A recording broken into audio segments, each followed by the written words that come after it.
All right, let's go to Tammy from Waco, Texas. KBBW is the station, and we're glad that you've talked with us here today. Tammy, thanks for joining us.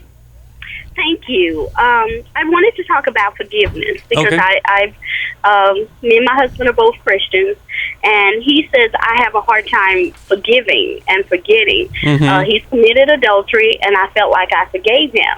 But my husband has done other sins to me that continue, or I know some people don't consider them to be, but I've caught him looking at pornography. He'll say he's not going to do that anymore. I've caught him online communicating with an ex-girlfriend that he just wanted to know how she was doing. So to me, those are patterns that will continue to me to be sin. Right on, No, Tammy. they're Yeah. not. But how Right dare you on. not forgive him? But Tammy, why are you encouraging him to do that?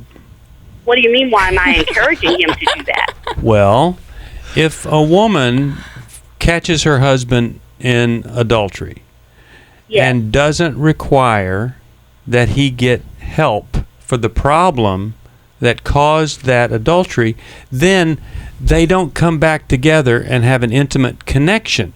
So all he's done is he's been caught or he's confessed, but that hasn't done anything to change his character. And Well, to, he said he wouldn't do it again. and to not demand character change is essentially encouraging him to go his merry way. Then when you catch him using pornography and you don't say to him, obviously you haven't taken care of the character problem, you need to go get treatment and help, you're encouraging him to continue in the problem. Then when you find that he's texting an ex-girlfriend, now he's back to people again, and you don't demand that he go and get help for the problem, you're encouraging him to continue in it. So you feel as though I need to, because I have considered we go to counseling or the marriage is going to be over. Irrelevant. And at that, Irrelevant. I've Counseling Okay. is irrelevant. He can go for an hour a week and say all the right stuff and act sad over what he's done and all that. That is not treating the problem. well, what's treating the problem? That's why I'm calling. Have Please you help me, ever because, have you ever listened to this program before? No, Okay. I think a couple of times I have Okay. hit and missed it Okay. because it's during my lunchtime, and today it just so happened Okay. it was on the topic that was really dear. All right. Now, if you had listened to the program, you would hear us often instruct someone like you to say this. Okay, Buster, it's obvious that you haven't taken care of the problem. You betray me in adultery. You betray me in pornography. You betray me online. The least you could do, if you want this marriage to go forward, is to go get help for your problem. And I have signed you up for this Every Man's Battle weekend, and I expect you to get on an airplane and get there and get this taken care of. Okay. See, that's different than, hey, let's go to some marriage counseling and let's talk about this and all that. That does not change a man's heart.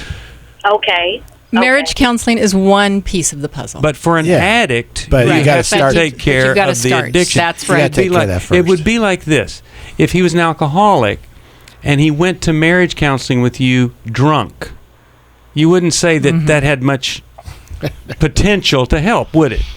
No, Okay, you're right. well, he's drunk in his Well, addiction. And he probably doesn't know what to do, just like True. you, Tammy. That's You're right. saying, well, what do we do? Yeah. You're telling I him, agree stop to it. that statement. I believe that's yeah. the case. Yeah. Right. And so when he gets anxious, he turns to pornography and turns to other people to soothe himself. Yeah. And see, what's happening, Tammy, when you forgive him for these things, what you really are doing is you're excusing him. Giving him a pass. You're saying, oh, you want to look at pornography, don't do it again, please. It's like bumping into you as you leave a room.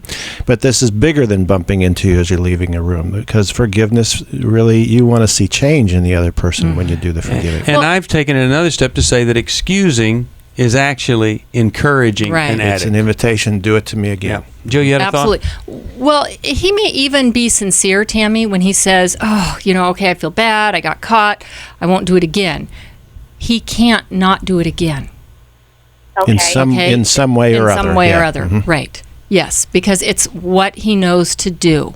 See, I talked with a man like your husband, Tammy, who every time his wife caught him doing something, he'd say, okay, I won't do that again, and he'd quit doing it. And then he'd be bored, and all of a sudden he'd do something again that his wife he'd agreed not to. See, and I said, that's the characteristic of an addiction. It's just, you just or do it. Or stressed, or your wife's it's, annoying. It's the addictive part of it is that because nothing was happening in one of these situations. He was just bored, and so he's looking at stuff. And so it's going to take a bold move. You hold on. We'll put you through. Let you talk to somebody about Every Man's Battle.